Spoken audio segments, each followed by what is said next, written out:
Mari saudara kita buka firman Tuhan di dalam 1 Petrus pasal yang kelima.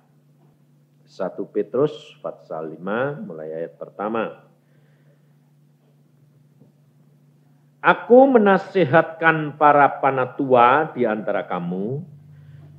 Aku sebagai teman panatua dan saksi penderitaan Kristus, yang juga akan mendapat bagian dalam kemuliaan yang akan dinyatakan kelak. Gembalakanlah kawanan domba Allah yang ada padamu, jangan dengan paksa, tetapi dengan sukarela sesuai dengan kehendak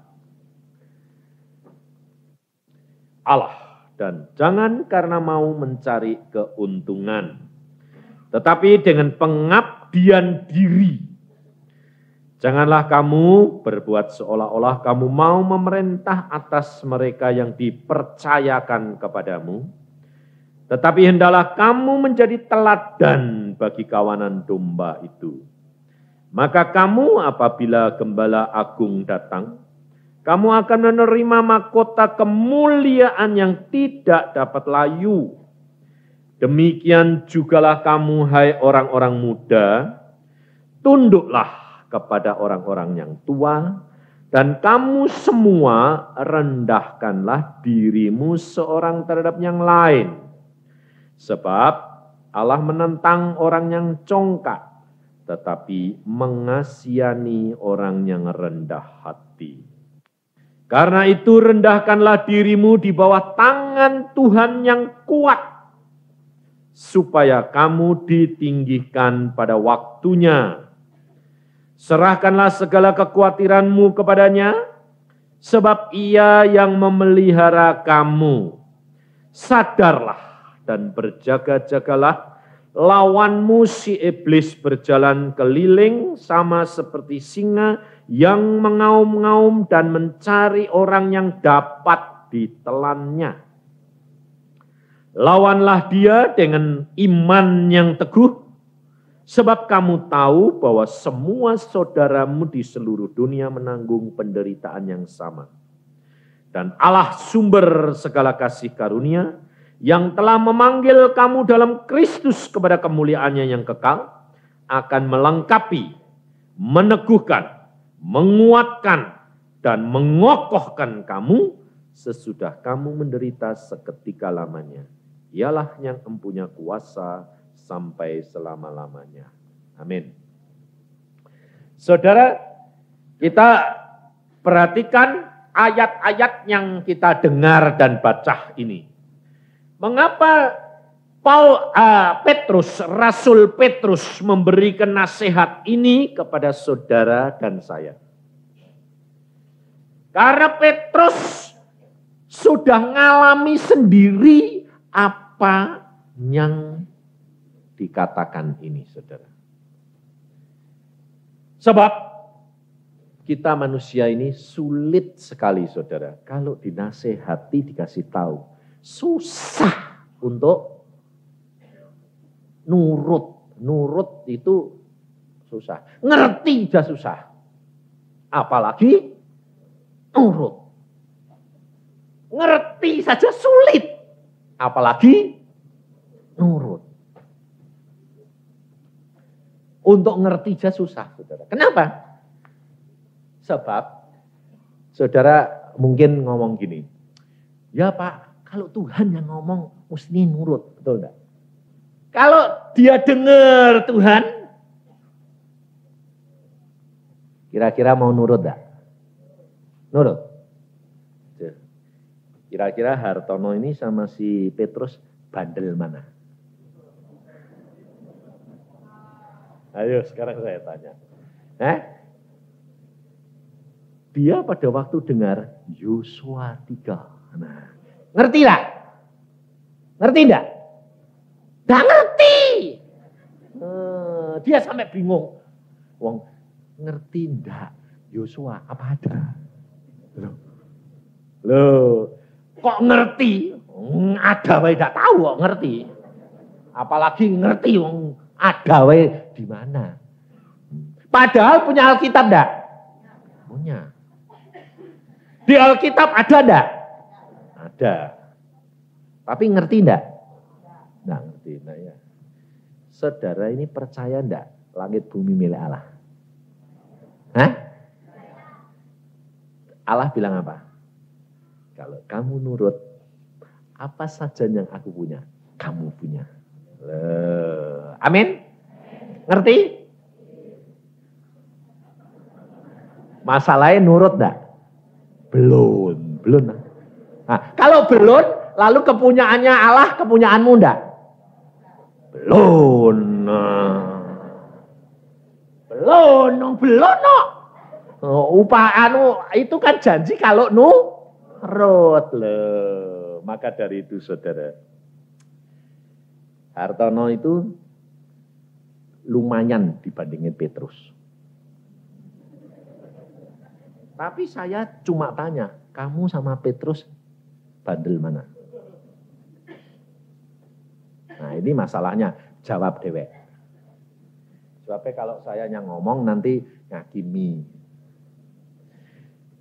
Saudara perhatikan apa yang dikatakan oleh Tuhan Yesus. Coba kita lihat di dalam Matius. Loh, saudara coba kita perhatikan. Matius pasal yang ke-26.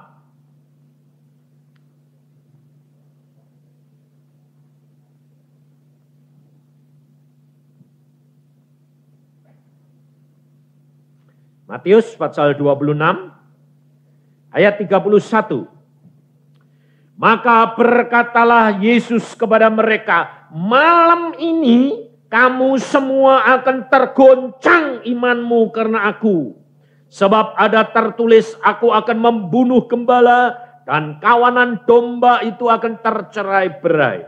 Akan tetapi sesudah aku bangkit, aku akan mendahului kamu ke Galilea. Petrus menjawabnya, perhatiin, biarpun mereka semua tergoncang imannya karena engkau, aku sekali-kali tidak. Yesus berkata kepadanya, aku berkata kepadamu, sesungguhnya malam ini sebelum ayam berkokok, engkau telah menyangkal aku 3 kali. Kata Petrus kepadanya, sekalipun aku harus mati bersama-sama engkau, aku takkan menyangkal engkau. Wow. Hebat dah Petrus. Yang ngomong sama Petrus apa? Yesus sendiri. Petrus bantah enggak? Apalagi yang ngomong sama kamu siapa? Anak muda yang ngomong sama kamu siapa? Bapakmu, ibumu. Wah. Jadi kalau kamu orang muda ini dikasih tahu orang tua, enggak nurut tuh masih lumayan enggak?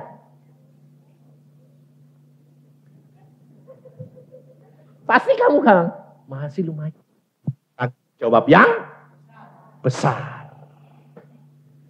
Ayo, saudara perhatikan. Padahal Petrus, saudara tahu, Allah sendiri yang memilih. Kita lihat di dalam Matius pasal yang ke-16. Perhatikan saudara, kita harus belajar benar-benar. Sebab kalau tidak, saudara akan mengalami kerugian yang luar biasa. Di dalam Matius pasal yang ke-16, ayat yang ke-18,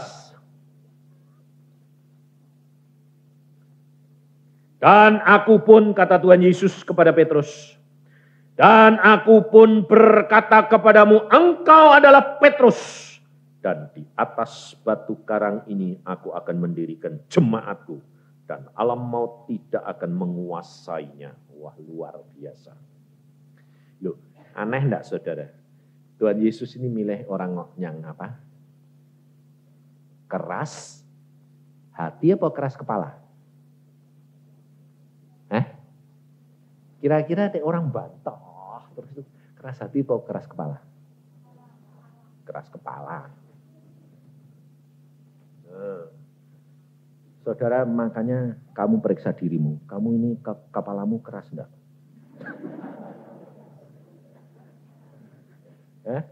Saya yakin kerasnya sama semua ya. Tidak ada atau yang lebih lembek, tidak ada ya. Cuma masalahnya sekarang, kamu keras kepala apa enggak? Perhatiin. Sebab Petrus harus membayar mahal luar biasa, saudara. Jadi kalau saudara lebih keras kepalamu dari Petrus, bayarnya bakal lebih mahal enggak? Hah? Berani enggak bayarin? Petrus itu mati ini dijungkir balik, disalib di kepalanya di bawah. Dan dia dihabisi salib, dibakar. Saudara mau mati kayak apa?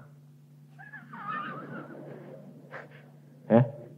Bayarnya kayak apa? Lah kalau nakali lebih, bayarnya lebih enggak? Hah? Loh, logis enggak? Saudara tahu namanya hamba Tuhan Watchmeni di RRC.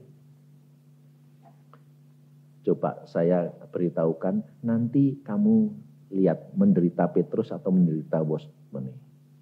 Pada waktu dia pertama kali ditangkap, karena dia menginjil pergi terus oleh tentara komunis RRC, potong kakinya, dua-dua, sampai lutut. Tidak bisa jalan toh? Nginjil terus. Tangannya bisa potong tangannya, dua-dua. Dari tangan, ngomong terus, tangkap lagi, potong lidahnya. Saudara tahu? Menderita mana? Hah? Saudara tahu?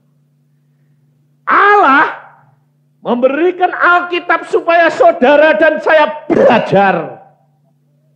Supaya saudara tahu, segala perkara harus bayar harga ini, saudara. Apa saudara mau kayak Hartono dulu, gepeng dulu? Mau gepeng dulu? Nggak mau toh? Kepengennya, mbok jangan gepeng si Tuhan, baru keplak-plak. Ya. Lah gitu toh ya. Tapi bayarnya murah, dapetnya gede gitu toh kepengennya. Itu orang Kristen imitasi. Sebabnya barang sing apik, murah itu imitasi atau barang curian. Dan engkau harus bayar sebagai penadah. Maka dari itu saudara, engkau harus perhatikan firman Tuhan ini. Petrus dia berkata pertama kepada siapa? Panatua. Maka dari itu kalau ada persekutuan, ini indah saudara. Karena apa? Kalau sudah jadi gereja, sulit sekali melakukan apa yang kata-kata Rasul Petrus ini. Dia berkata kepada para tuan, panatua, dia berkata apa? Janganlah kamu memerintah mereka, tetapi hendaklah kamu sebagai teladan. Kamu menggembalakan ini bukan sebagai domba, tetapi sebagai kawan sekerja. Pengabdianmu kepada Tuhan. Sulit, saudara. Tapi kalau persekutuan, sulit apa? Loh. Kalau bilang dombaku, loh, ini susunya milik salah. Milik aku, bukan milik Yesus. Itu peternakan. Bukan kepengembalaan, tapi peternakan. Sebabnya pergi tempatnya orang, loh dombaku kok ditarik, loh susunya hilang. Lah itu loh saudara. Sebabnya apa? Kolektornya hilang. Tapi dek persekutuan kayak gini, enggak ada yang ngurusi. Betul enggak? Maka dari itu saudara perhatikan. Petrus dia berani mengatakan ini semuanya karena apa? Karena dia mengalami. Pada waktu dia dipanggil oleh Tuhan menjadi muridnya, Petrus dikatakan, kamu Petrus, di atas batu karang ini aku akan mendirikan jemaatku. Wah bangga nih. Dia kan kepilih Contohnya kayak Hartono tadi ya, masih muda, wah sekali tuku 11. Ya kan? Setahun tidak laku, bodol. Ya toh, sembayangnya wis dadi semangat. Teler wisan. Loh, saudara tahu sebabnya apa? Anak muda itu paling susah dikasih tahu. Alkitab loh yang ngomong, bukan saya loh. Coba lihat ayat 5. Demikian jugalah kamu, hai orang-orang muda. Kenapa? Ini persekutuan kan ex mahasiswa dan mahasiswa toh. Nah, maksudnya buat apa? Belajar dari orang yang sudah jadi tua. Kenapa? Sebab toh kamu bakal ngalami. Betul enggak? Kalau kamu tidak mau menimba, kamu tidak mau belajar, kamu tidak mau rendah hati, kamu bakal ngalami kayak Hartono. Tetap gepeng. Sebabnya apa? Dia sudah diberi Alkitab. Dia sudah terima toh? Meskipun tidak dibaca, tidak apa-apa. Tapi kamu sudah terima belum? Sudah punya belum? Nah, tanggung jawab. Kamu tidak mau, bakal dikejar terus sama Tuhan. Kenapa? Tuhan tidak menghendaki kamu binasa. Masalahnya. Tetapi jikalau kamu tidak mau belajar firman Tuhan, kamu harus bayar harga itu. Maka pada waktu Tuhan Yesus berkata kepada Petrus, semua akan meninggalkan aku. Petrus merasa karena dia dipilih, dia berkata apa? Biar semua meninggalkan, aku tidak. Aku mati mau. Loh, itu kan kalau sehat. Sementara tidak ada tantangan. Coba Petrus, Yesus ditangkap. Dianiaya. Petrus lihat. Ditanyai gadis kecil. Hei, kamu muridnya? Enggak. Apa yang dikatakan Tuhan Yesus selalu mesti jadi. Maka saya terus terang saudara. Coba kesaksiannya Hartono tadi. Dia baru pertama kali masuk ruangan doa aja sudah dengar. Yang Kristen puluhan tahun tidak pernah dengar. Lalu temennya bilang apa? Wah, kamu istimewa. Loh, apa Tuhan tuh istimewa kayak dia? Kasihnya sama enggak? Kalau enggak dengar sebabnya apa?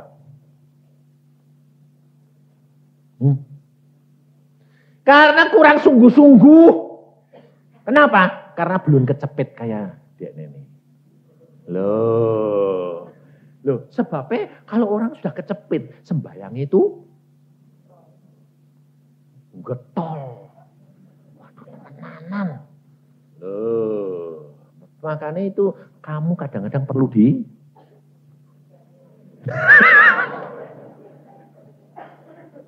jadi perlu dicepet. Sebabnya selama kamu di ruangan yang lebar begini, kamu selalu cari jalan. Tapi kalau sudah semua pintu ditutup, kamu cari jalannya kemana? Ngerong? Naik ke atas toh? Loh, kalau ini ketutupan kabeh, kamu nyari ke bawah atau ke atas? Nadahnya ke atas. Loh. Makanya kerap kali kamu pintu Tuhan tutupi kabeh kapok. Dia bilang, Tuhan, baru gini. Jalan satu-satunya lah. Saudara tahu, mengucap syukur kalau kamu masih ditegur. Sebab kalau engkau masih ditegur, berarti kamu diadili oleh Tuhan di dalam dunia. Dan kamu akan mendapatkan kelepasan. Tapi kalau kamu tidak pernah ditegur lagi, kamu akan diadili pada waktu kamu mau mati. Dan tidak ada kesempatan lagi. Bayarnya keliwat mahal, saudara. Maka dari itu Alkitab ini mengajar kepada kita, bagaimana Petrus, orang yang muda ini, dia merasa dirinya dipilih Tuhan, tapi dia keras kepala, dia mengatakan, tidak Tuhan, apapun. Tuhan berkata apa? Malam ini kamu harus menyangkal aku. Bayangin saudara. Berarti Petrus ini orang yang tinggi hati enggak? Dia merasa dirinya mampu. Maka dari itu selama saudara memeriksa pribadi saudara, di mana saudara merasa sedang mampu, fasilitas ada, hati-hati. Kalau kamu tidak rendah hati dan menyandar kepada Tuhan, kamu pasti dididik. Dan setiap orang berbeda, tidak sama. Tidak sama cara mendidiknya. Tuhan Yesus mendidik murid-muridnya 12 tidak sama. Tapi Petrus, Tuhan berkata, kamu nyangkal aku. Bayangin sakitnya kayak apa, malunya kayak apa, berani sumbar, mati berani. Di depan muridnya bilang tak kenal Yesus. Bayangin. Pada waktu dia sudah nyangkal 3 kali, Tuhan Yesus dianiaya, dikeploki. Waktu ayam berkokok, Tuhan nengok Petrus. Dikeploki masih kelingan. Petrus langsung lihat matanya Tuhan Yesus. Malunya luar biasa. Nangis kayak anak kecil. Persis Hartono loh ya. Karena apa? Karena kelihatan semua dosanya. Saudara, kalau engkau tidak pernah dibuka dosa-dosamu sama Tuhan, kamu tidak akan mengenal pribadimu. Kamu tidak bakal bisa mengeluarkan air mata. Bahkan omongan orang-orang lain kamu anggap angin lalu. Bahkan anak muda kalau dikasih tahu orang tua bilang apa? Kuno. Tapi nanti kalau sudah kepleset, sudah dingkleng, sudah cacat, baru bilang apa? Aduh mama. Mamanya bilang apa? Ayah, dikasih tahu kok tidak percaya. Nah terus ini sudah potol, ini mau diganti apa? Sambung nanti. Yang palsu. Ini loh saudara. Maka dari itu saudara harus belajar. Sebab apa? Alkitab ini sudah mengatakan dan Petrus berani bersaksi. Dia berkata Allah menentang orang yang congkak karena dia ngalami. Setiap dia berkata mempertahankan dia merasa dirinya mampu, di situ direndahkan oleh Tuhan. Dan Petrus habis dia nyangkal, apa cepat bertobat? Belum masih ada keakuan lagi. Dia pergi kemana? Nangkap ikan. Padahal Tuhan sudah berkata, kamu aku panggil menjadi penjala manusia. Dia masih menentang lagi. Tangkap ikan lagi. Sehari, semalam, 1 ikan tidak dapat. Rasain lu.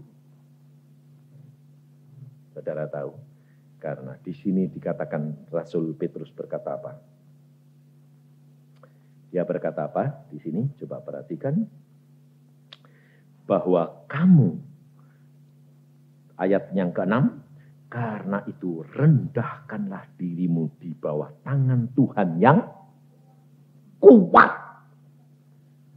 Saudara ini sadar, kamu berhadapan sama siapa? Tuhan yang kuat. Pasti bakal kalah terus tidak kowe? Nah, makanya jangan coba-coba ngakali Tuhan. Kayak Hartono tadi.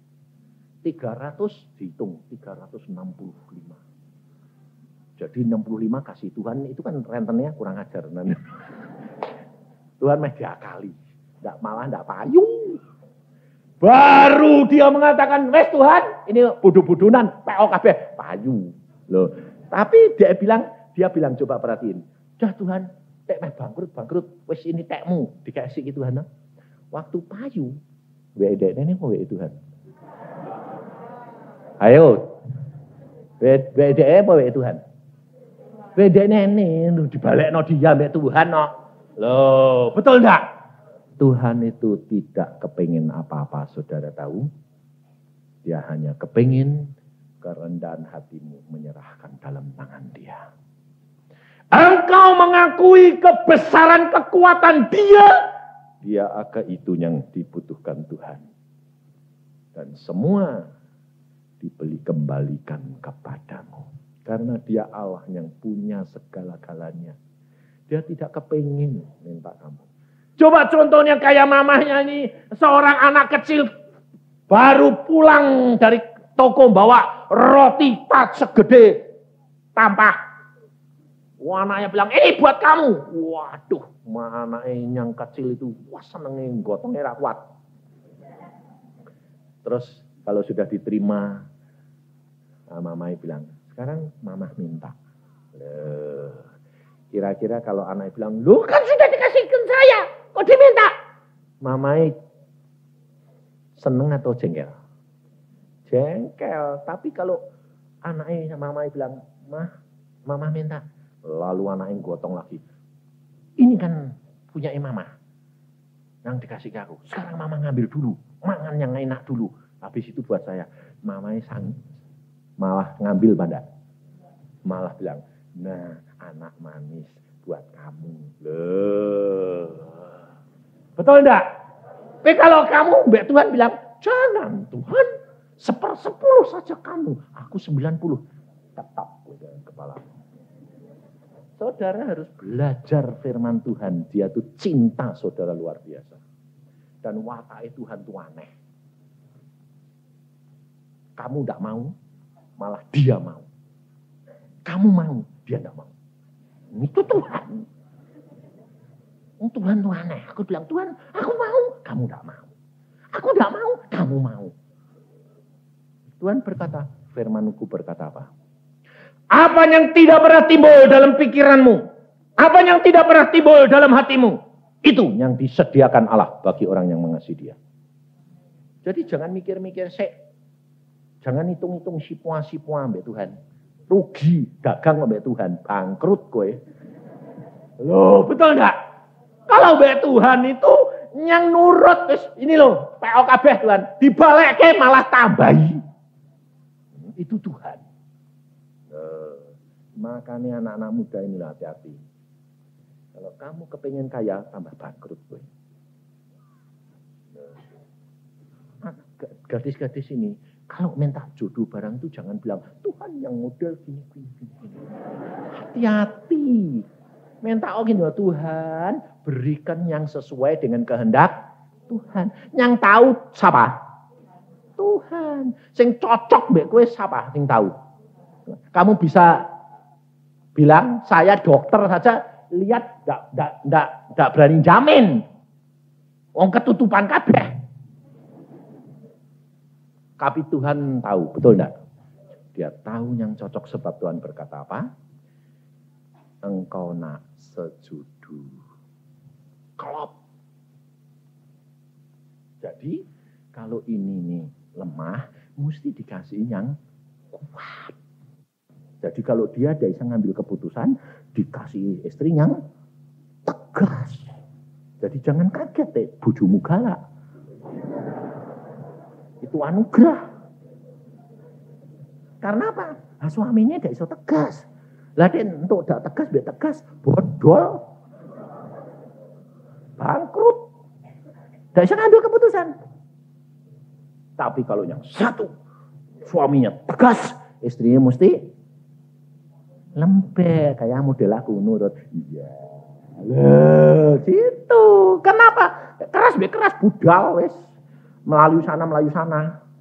Tidak bisa, saudara. Dan Tuhan itu ngatur yang luar biasa. Sebab saudara tidak tahu yang disimpan di dalam hati dan pikiran. Saudara tahu, ibunya sama, bapaknya sama, anaknya 3, beda-beda apa sama? Padahal semuanya sama. Kenapa kok beda?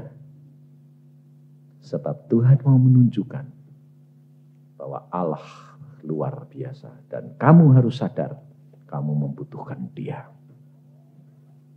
Dan kerap kali saudara, seperti kalau saudara Hartono tadi bersaksi, saudara tidak akan sama dengan dia. Saudara akan mempunyai pengalaman sendiri, cara penyelesaian sendiri. Dan jangan lalu bilang, Tuhan kalau kamu ngomong aku udah ngomong sama aku. Tidak bakal sama. Sebab cara Tuhan bukan caramu. Contoh nih, hidungmu sama semua enggak? Modelnya segitiga sama toh? Loh, ada hidungnya yang persegi? Enggak ada toh? Modelnya segitiga kabeh toh? Terus lubangnya ada yang madep sana? Semua madepnya ke bawah semua. Betul enggak? Tapi ada yang sama enggak? Meskipun kembar. Tidak sama. Bayangin, orang berapa miliar tidak ada yang punya hidung sama. Cuma segini tok loh. Tidak ada yang sama. Kayak ini yang melentung, ini kan kempes. Ada yang bujel, ada yang lancip. Aku sampai gini, Tuhan, wong cuma segini aja kok tidak ada yang sama. Kamu harus tahu itu Allahmu yang maha kuasa. Kalau Roh Kudus mau melakukan segala perkara, tidak ada yang sama. Wong segini aja tidak sama, aja meneh orangnya. Tuhan bilang, betul dah? Sampai rambut pun tidak ada yang sama, saudara. Orang bilang, Pak, kowe kok mbok semir kok ini tok sini tok. Ludah, aku minum rambutku ki spesial. Sini putih, dek agam putih. Lah kan aneh toh aku minum. Orang lain enggak punya. Loh, kabeh putih biur. Aku ndak kene tok. Loh, lah itu spesifiknya. Loh ndak disemir. Lah nyemir kok setengah-setengah. Aku bilang, orang ana semir-semiran apa adanya lugu. Loh, percuma, hamba Tuhan disemir-semir malah ketok nyuncul. Loh, kalau perempuan aku percaya sebab istriku kalau tidak disemir jeblus putih. Lah kalau istriku rambutnya putih kan nenek-nenek, aku bilang gitu, dah bisa. Kamu perempuan semir, aku bilang gitu. Lah kamu tidak usah. Supaya kamu kelihatan muda, aku tua. Tidak apa-apa, aku bangga. Tapi kalau aku punya istri nenek, wah repot. Ya dah. Jadi kita harus gini loh saudara. Jadi orang Kristen itu harus mengatasi masalah tapi tidak lari dari masalah. Ini tidak boleh.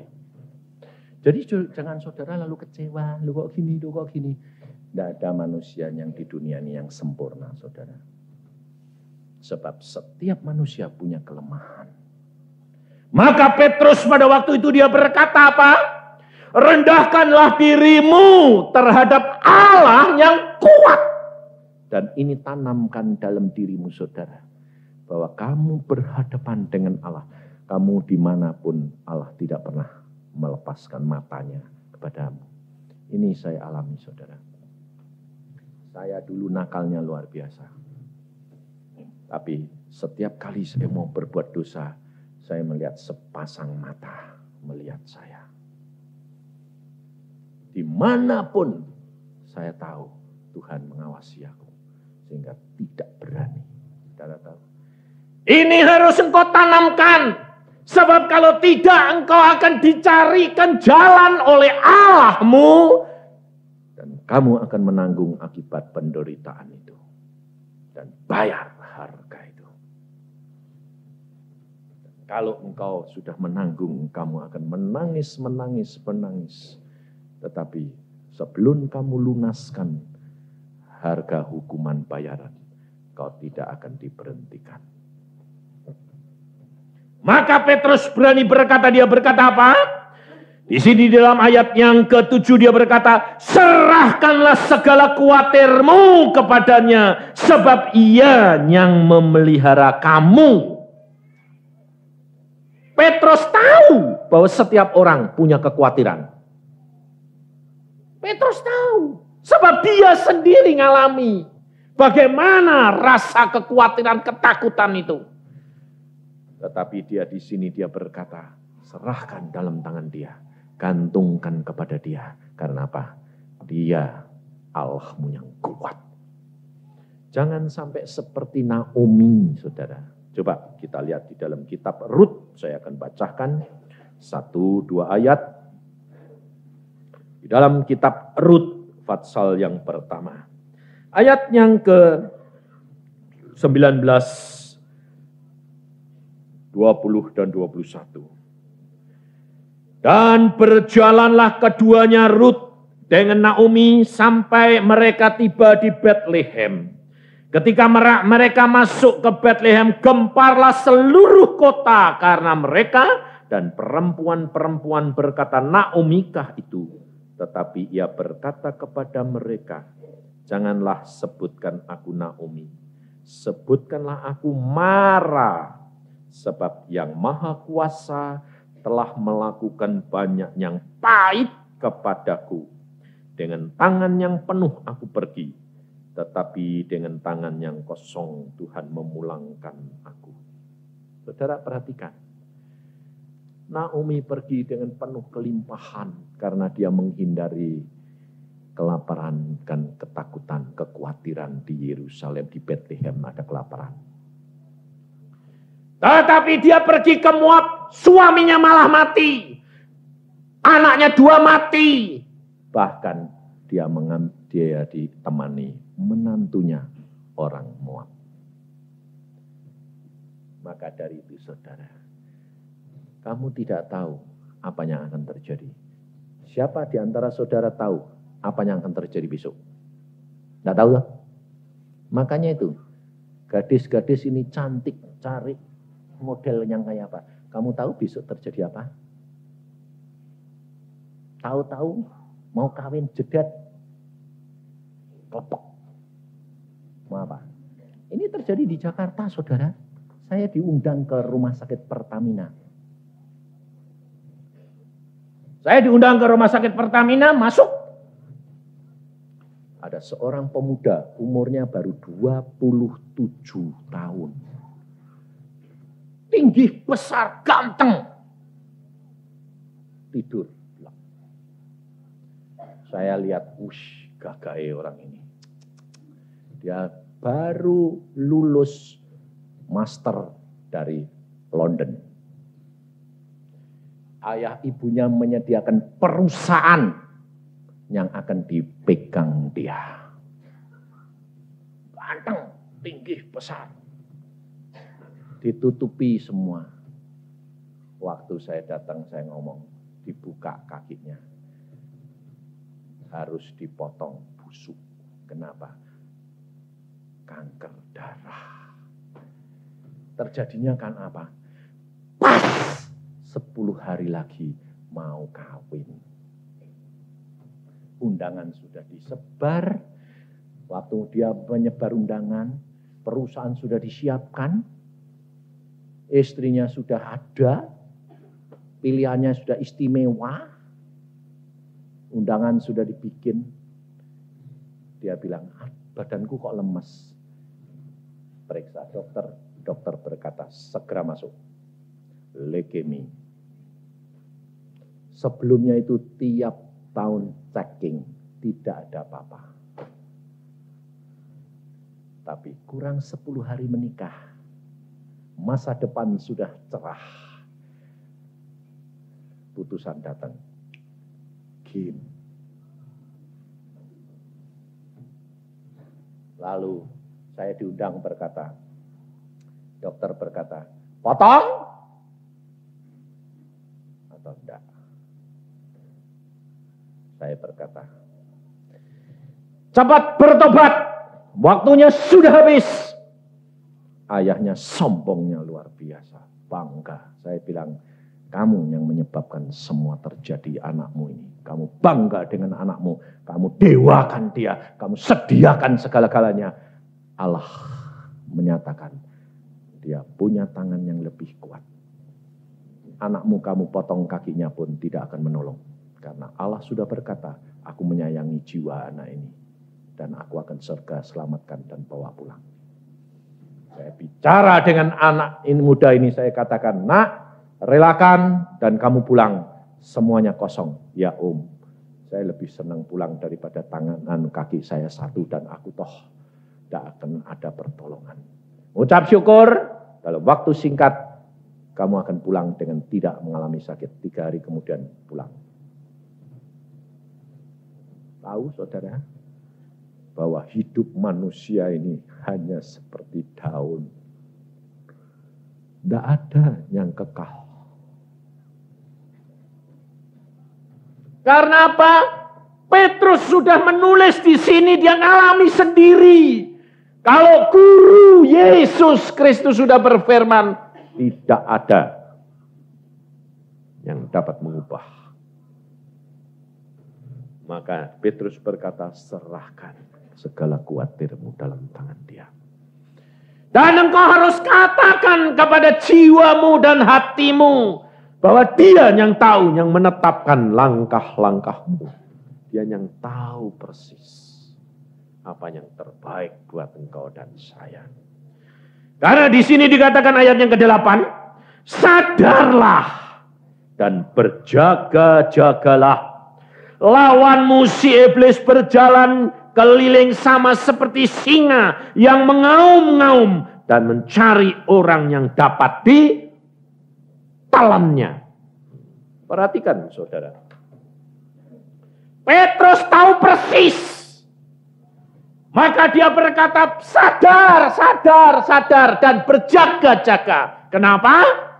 Sebab lawanmu si iblis itu mengintai terus.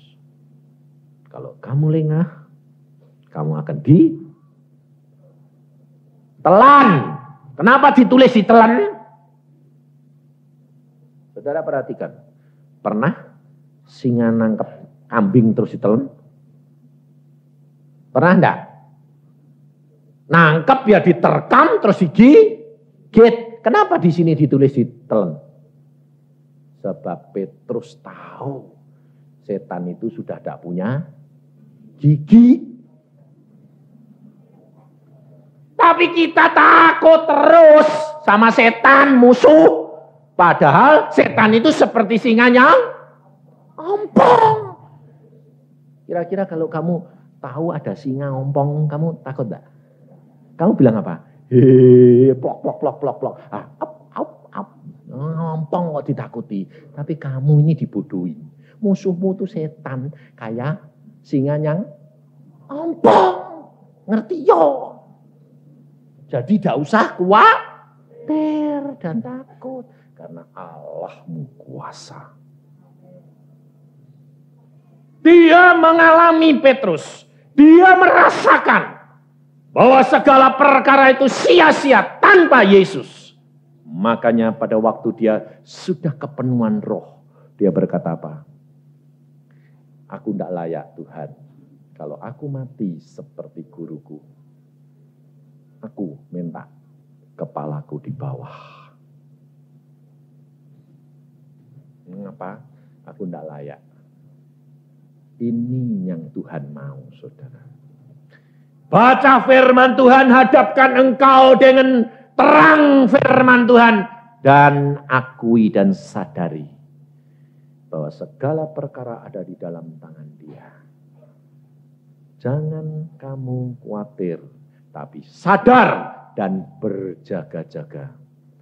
Segala sesuatu Allah yang menetapkannya. Saya mengucap syukur karena anak-anak saya nurut semua.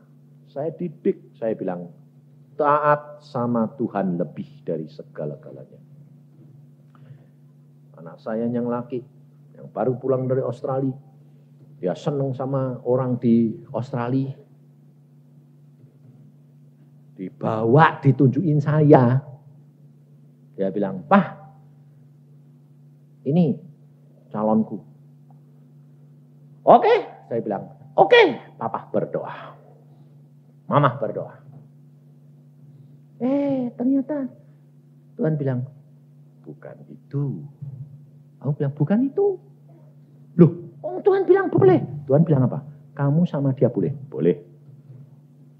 Doa puasa, lepaskan dirimu, hadapkan kepada dia. Sembahyang. Seminggu doa puasa. Keluar bilang, "Oh betul Pak, kenapa?" Itu yang nomor 2. Loh kok nomor 2 itu ada nomor 1 barang? Tuhan berkata, kalau kamu nurut aku beri yang nomor 1. Kalau kamu tidak nurut aku, kamu milih itu boleh. Tapi bayar harganya. Wah, tak mau Tuhan. Aku milih nurut engkau. Kalau nurut aku tunjukin. Yang mana? Itu. Loh, Enggak seleraku. Loh, kamu ini seleramu apa seleraku? Tuhan bilang. Loh, ya seleramu, ya seleraku. Loh, enggak model, Tuhan bilang. Kalau kamu nurut aku, ya seleraku. Betul enggak? Sebab Tuhan berkata, sangkal diri.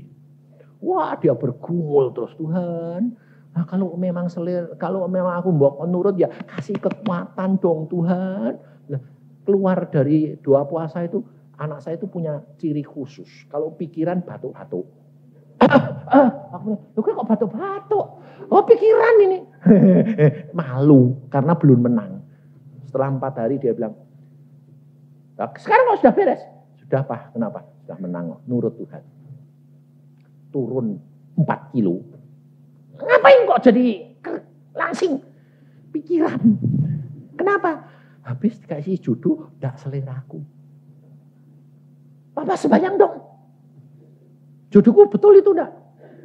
Aku mesem. Sebab apa? Istri saya sudah dikasih tahu Tuhan. Anak itu aku berikan kepadamu. Waktu dirangkul sama istri saya jalan. Kok kasih itu turun? Pelek. Waduh. Aku bilang, yang anak itu bagaimana? Wah, kelihatan ini bakal jadi anak kita ini. Jadi mantumu. Oh ya wis meneng wae sik lah. Loh, kita doa terus Tuhan ngomong. Saya bilang, kalau dari Tuhan, ngomong sama anak itu. Ngomong sama orang tuanya. Harus dicek semuanya. Dan tidak ada pertentangan. Waktu saya bilang, Tuhan, sudah waktunya. Ngomong. Semua klop. Bapaknya tak panggil. Kamu tahu anak judulnya anakmu? Tahu? Siapa? Anakmu. Istrimu tahu? Tahu. Sudah ngomong? Sudah. Ya sudah. Gampang toh. Klop. Beres. Dari Tuhan. Kasihi. Saudara tahu? Luar biasa Allah itu. Kenapa? Allah yang menetapkan segala-galanya. Yang tahu toh? Tepat. Kalau enggak, kamu seleramu. Bukan selera dia. Kalau kamu nanti ribut, kamu bilang, Tuhan, rasain lu. Nah. Lalu Tuhan bilang gini bagaimana? Siapa pilih? Aku, tapi kan engkau izinkan. Aku izinkan karena aku sayang kamu. Tapi bukan kehendakku. Betul enggak? Seizin Tuhan, belum tentu kehendak Tuhan. Nah, tapi kalau kehendak Tuhan, enggak cocok, ribut. Tuhan, ternyata kok keras hati, ternyata kok gini. Tuhan bilang, jangan khawatir nak, nanti aku yang nyelesain. Enak enggak? Enak. Karena apa? Dia maha kuasa. Diputer sedikit saja sudah. Ya, takut. Kamu enggak takut sama Tuhan? Jantungmu diputer eklek-eklek terus. Bayangin saudara. Maka dari itu kalau saudara dan saya belajar dari firman Tuhan. Nurut. Tidak enak permulaan. Tapi akan memetik buah-buah kebahagiaan bersama dengan dia. Karena kalau engkau mengasihi dia, apapun yang dia punya menjadi bagianmu. Amin. Mari kita berdoa.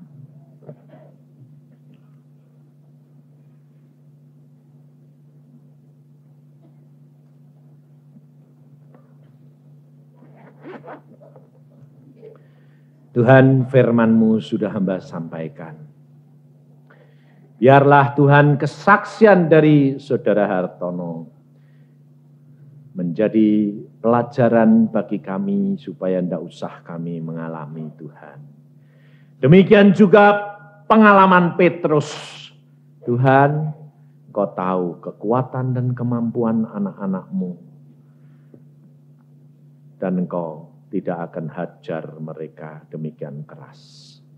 Karena Engkau mengasihi anak-anak-Mu yang bertobat dan sadar. Maka dari itu saudara, dengar firman Tuhan, tanamkan dalam hatimu. Serahkan khawatirmu kepada Tuhan. Tidak usah kamu pikirkan. Orang tua, Jangan pikiran anak-anakmu. Semuanya milik Tuhan. Tuhan yang menetapkan langkah-langkah kami. Kalau anak muda tidak mau nurut, biarkan. Nanti Tuhan yang mengajar sendiri. Dan anak muda dengar akan rencana dan kehendak Tuhan. Supaya jangan sampai kamu mengalami penderitaan dan harus membayar mahal. Terima kasih akan kasih setiamu Tuhan. Supaya kami dapat belajar dan mengerti dan menurut kepadamu. Karena kami tahu lawan kami sudah tidak mempunyai kemampuan. Tetapi kami mempunyai pembela yang perkasa, Tuhan Yesus Kristus. Maka dari itu kami mengucap syukur karena kami punya Allah seperti Engkau. Dan buat kami Tuhan dapat menikmati janji-Mu, supaya kemuliaan-Mu menjadi bagian kami, dan kami dapat menjadi saksi-Mu. Terima kasih Tuhan. Dalam nama Tuhan Yesus, mari Tuhan Roh Kudus Engkau berbicara terus, kejar anak-anak-Mu terus, sehingga mengiang dalam hati dan pikirannya, supaya mereka takut akan Engkau. Dalam nama Tuhan Yesus kami percaya dan mengucap syukur, karena kasih setiamu. Haleluya. Amin.